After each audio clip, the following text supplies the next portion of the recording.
Michael Jordan was in the building, and for Caitlin Clark and Sophie Cunningham, this wasn't just a meet-and-greet moment. This was basketball royalty walking into their world with something to say. Jordan didn't come to talk stats. He didn't come to share a few motivational platitudes for social media soundbites. The GOAT came with a purpose, to address the shifting tide in women's basketball, to speak directly to two players who had become lightning rods in the sport. If you're here for the real story and not the filtered version, subscribe. And if you're sticking around for the next meltdown, you better definitely subscribe. And to remind everyone in earshot what greatness really demands. The crowd rose as he stepped to the mic, and even before he spoke, you could see Caitlin and Sophie exchange glances like they both knew this was about to be one of those moments they'd remember for the rest of their lives. Jordan started slowly, almost conversationally, scanning the court like he was back in Game 6 of the '98 finals, reading the defense. Then he zeroed in on Clark first. He talked about the noise, the doubters, the criticism, the jealousy that comes with success. When you change the game, he said, you have to understand, you're going to make people uncomfortable. Not because you're wrong, but because you're showing them something they didn't think was possible. Caitlin didn't break eye contact. She's heard praise before, but for Michael Jordan, it hit differently. He wasn't just acknowledging her three-point range or her court vision. He was validating her role as a disruptor, someone forcing the league to evolve whether it's ready or not. Then he turned to Sophie Cunningham, and his tone shifted into something more personal. He talked about the players who protect their teammates, the ones who take the hits, draw the technicals, and absorb the blowback so the stars can shine. Every dynasty I was part of had someone like you, he told her. The one who doesn't get all the headlines, but is absolutely the reason the team survives the battles. Sophie grinned. That sly, unapologetic grin she wears whenever someone acknowledges her fight. She knows her role isn't always glamorous, but to have the greatest of all time compare her to the backbone of his championship teams, that was a validation she'd never forget. From there, Jordan's words expanded beyond the two of them. He addressed the tension that's been brewing in the WNBA, the whispers from veterans who feel threatened by Caitlin's rapid rise, the cliques forming around who gets the spotlight, and the unspoken divide between those embracing change and those resisting it. Let me tell you something, Jordan said, pausing to make sure the point landed. The game doesn't belong to any one generation. It belongs to the people willing to push it forward. And pushing it forward means you're going to upset some people. That's the price. The crowd erupted, but Jordan wasn't done. He talked about how women's basketball has been waiting for a cultural moment like this, and how it would be a mistake to waste it on petty infighting or ego wars. He reminded everyone that Clark and Cunningham's defiance wasn't a threat to the league. It was a gift. For Caitlin, hearing this from someone who had lived through similar resistance early in his career was more than motivational. It was strategic advice from someone who knew how to turn criticism into fuel. She's dealt with people saying she's overhyped, too cocky, or not ready to carry the weight of the league. Jordan's message reframed it. This is the burden of being the face of something bigger than yourself. For Sophie, it reinforced the value of her role in this new chapter. The league needs enforcers as much as it needs stars, and her refusal to let Clark get bullied, both physically and publicly, has made her a lightning rod in her own right. Jordan even touched on the double standards they face as women in sports. He spoke about how male players have always been allowed to be fiery, outspoken, and confident without it being labeled as arrogance or disrespect. You too, he said, are showing them what it looks like when women own that same fire, and you don't apologize for it. By the time he wrapped up, the standing ovation was deafening.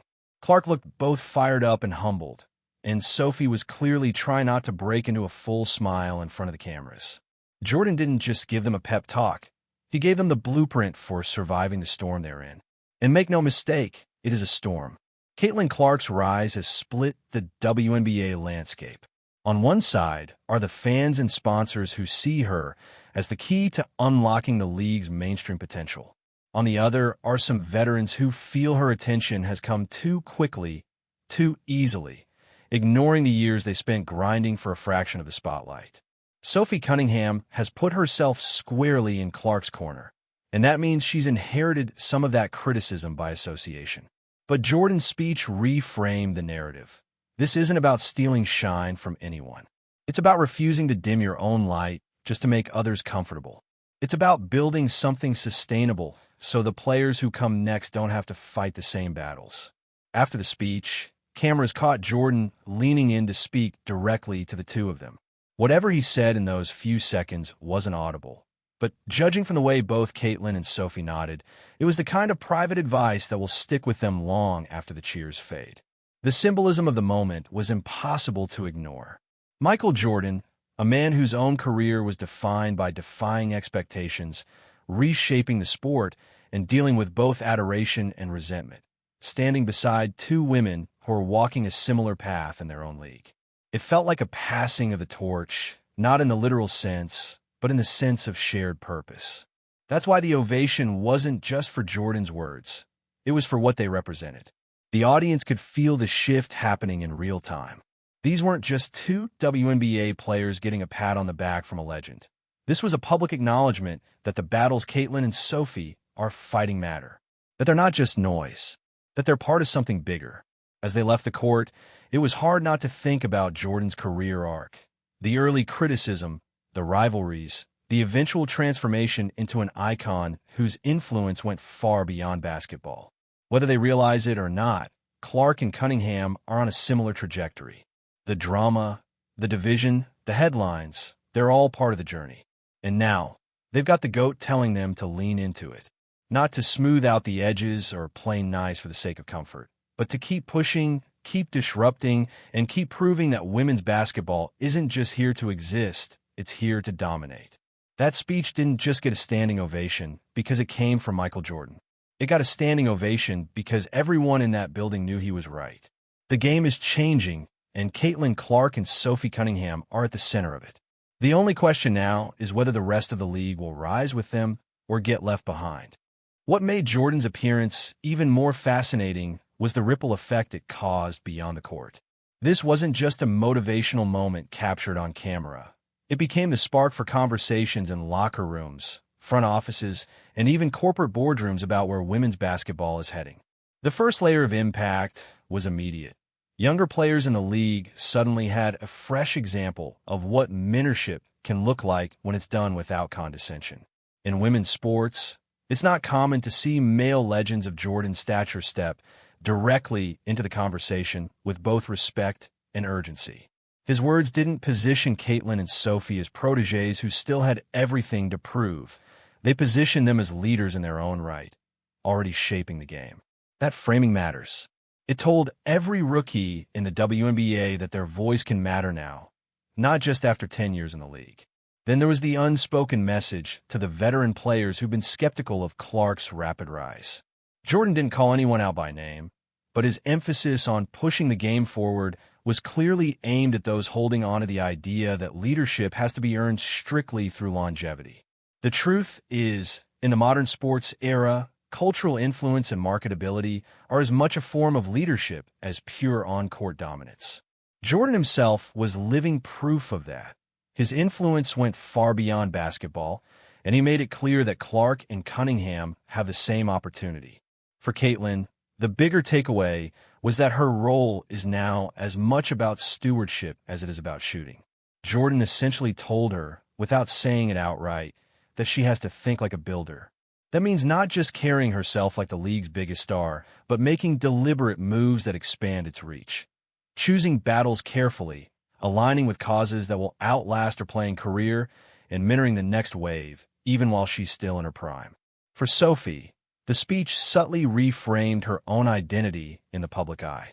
She's often seen as the fiery enforcer, the teammate who takes the hits so others don't have to. Jordan didn't diminish that role. He elevated it, reminding everyone that the glue players, the ones willing to risk their own stat lines or public image for the sake of the team, are often the reason championship banners get raised. That recognition isn't just a pat on the back. It's leverage for her in contract negotiations, endorsements, and her post-basketball career. Another point worth noting is how the WNBA's corporate partners reacted to this moment. Sponsors love authenticity, and nothing reads as more authentic than a genuine endorsement from someone with Jordan's credibility. Brands tied to the league suddenly had a reason to invest even more heavily in Clark and Cunningham, because now their value wasn't just statistical, it was symbolic. They're not just good players, they're ambassadors of a changing era. Jordan's presence also forced league leadership to confront something they've been quietly wrestling with: the need for a unified vision. The WNBA is in a rare position where media coverage, fan interest, and cultural relevance are all peaking at the same time, but without a clear strategy, that momentum can fracture. His words were a subtle but pointed reminder that internal divisions, whether between players, teams, or the old guard and the new, only weaken the product. One of the most striking moments came after the formal speech, when Jordan sat courtside for the rest of the game. Cameras caught him leaning forward during possessions, nodding when Clark made a quick read or when Cunningham dove for a loose ball. At halftime, he was seen speaking with a small group of Fever players, gesturing like a coach breaking down plays. Even in those smaller, off-camera moments, the mentorship continued. There's also an important cultural dimension here. Women's sports have long battled the narrative that they're secondary to men's leagues. Having the most iconic basketball player in history stand center court and deliver a speech that treated these athletes as peers rather than a novelty is a powerful counter to that narrative. It wasn't charity, it wasn't a PR stunt, it was respect. That respect radiates outward, influencing how fans, sponsors, and even young athletes perceive the league. The reception from the crowd wasn't just polite applause. This was a full, thunderous, arena-wide ovation that stretched on long enough to make Jordan pause mid-sentence and smile. People knew they were witnessing something more than just sports commentary. This was a cultural checkpoint. Years from now, fans will still be talking about the night Jordan stepped into the WNBA spotlight and didn't just lend his name, but his credibility and wisdom. In the days following, Clark and Cunningham's social media exploded. Clips of Jordan's speech circulated alongside old highlights of his career, as fans drew parallels between his early struggles to earn respect and Clark's current battles. The public began reframing Sophie's fiery demeanor as less of a troublemaker persona and more of a championship ingredient, echoing Jordan's validation. Behind the scenes, this moment also sparked practical discussions.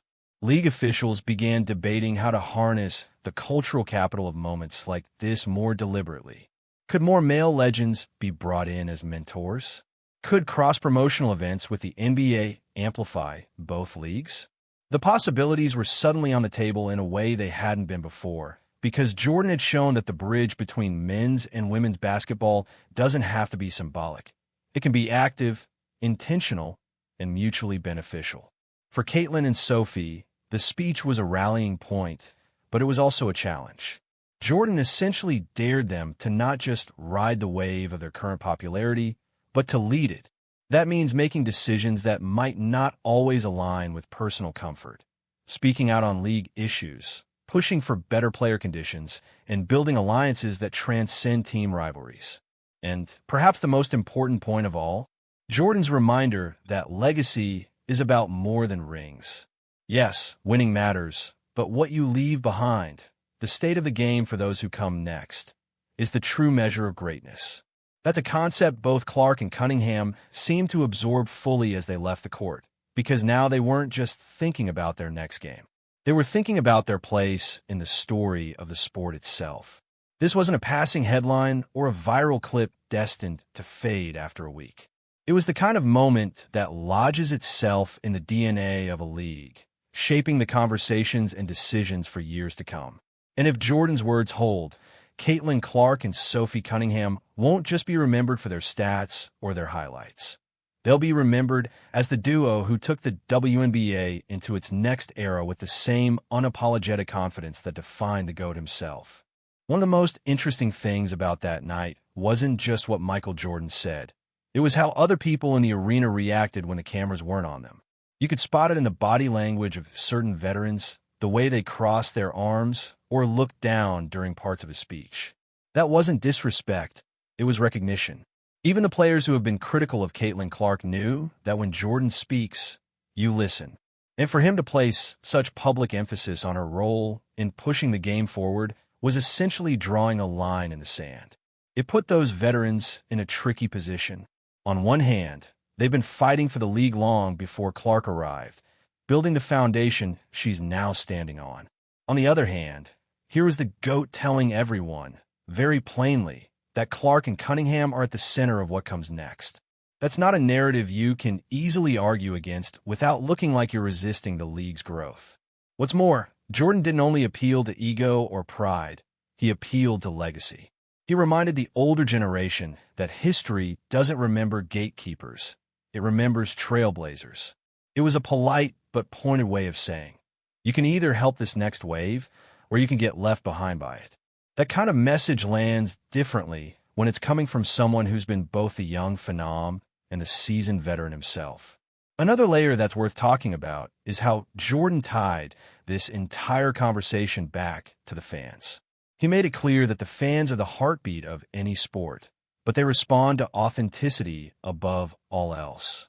Clark's unapologetic style and Sophie's fierce loyalty aren't manufactured personas. They're real, and fans can feel that. He essentially told the league, lean into it. Stop trying to smooth out the rough edges. Let players be themselves, because that's what makes people buy tickets, jerseys, and streaming subscriptions. This point might seem small, but it's massive in the context of women's sports. For years, there's been this subtle pressure for female athletes to present a polished image, marketable, but not too bold, competitive, but not too aggressive. Jordan flat out dismantled that idea. He argued that personality and passion are marketable, period. He didn't say it in corporate language, but the subtext was clear. The future of the WNBA lies in selling the truth of these players, not an airbrushed version of it. And here's something else his speech triggered. Conversations about leadership within the Indiana Fever locker room. Up until now, Caitlin Clark's leadership has largely been viewed through the lens of her scoring and passing. But Jordan reframed it. He put the onus on her to lead not just through her game, but through her influence. That's a bigger responsibility, one that requires balancing personal performance with the ability to bring out the best in everyone else. For Sophie, this opens a different door. She's already proven she's willing to step into the fire for her teammates. But Jordan's recognition means she can now command more authority when it comes to holding others accountable. If the team starts to slip into bad habits, Sophie's voice will carry more weight because she's been publicly validated by someone whose name carries global credibility. The speech also has an interesting potential ripple effect in terms of WNBA marketing. Think about it. The league now has footage of Michael Jordan endorsing two of its most talked-about players. That's marketing gold. They could cut those clips into hype videos, sponsorship packages, even league promos. Whether they'll use it or not is another question, but the opportunity is sitting right there. There's also the question of how this changes the dynamics with opposing teams. You can bet that some players will want to test Clark and Cunningham even more now, just to see if they can rattle the ones Jordan called out. That means these two will likely face even more physical defense, sharper trash talk, and higher pressure moments. But if they handle it well, it could cement their reputations as the league's most unshakable competitors. From a cultural standpoint, Jordan's choice to appear in the WNBA spotlight at this moment sends a very specific message. Women's basketball is no longer a side conversation.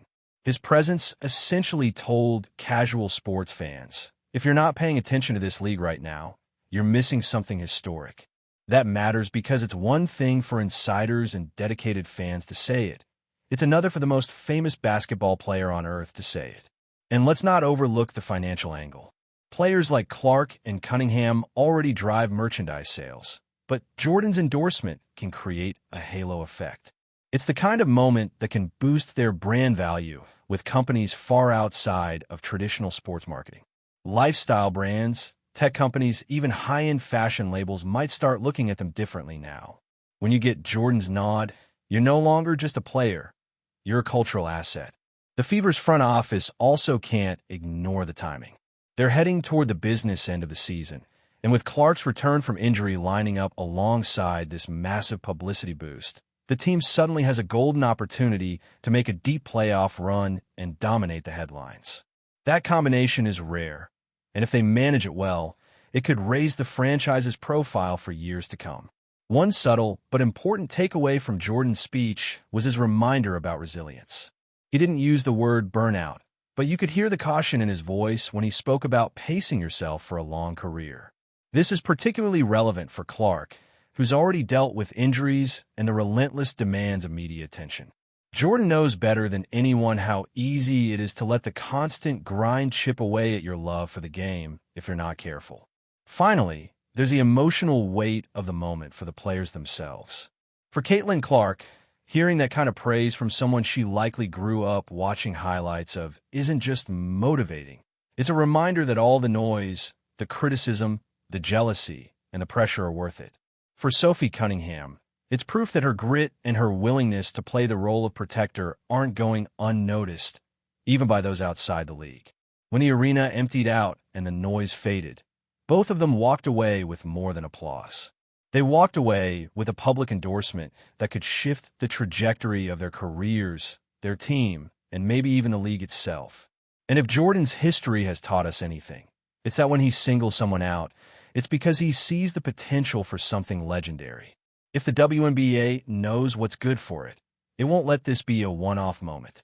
It will double down on the energy Jordan brought, lean into the personalities of players like Clark and Cunningham, and make sure that the momentum from this night becomes a cornerstone for the league's future.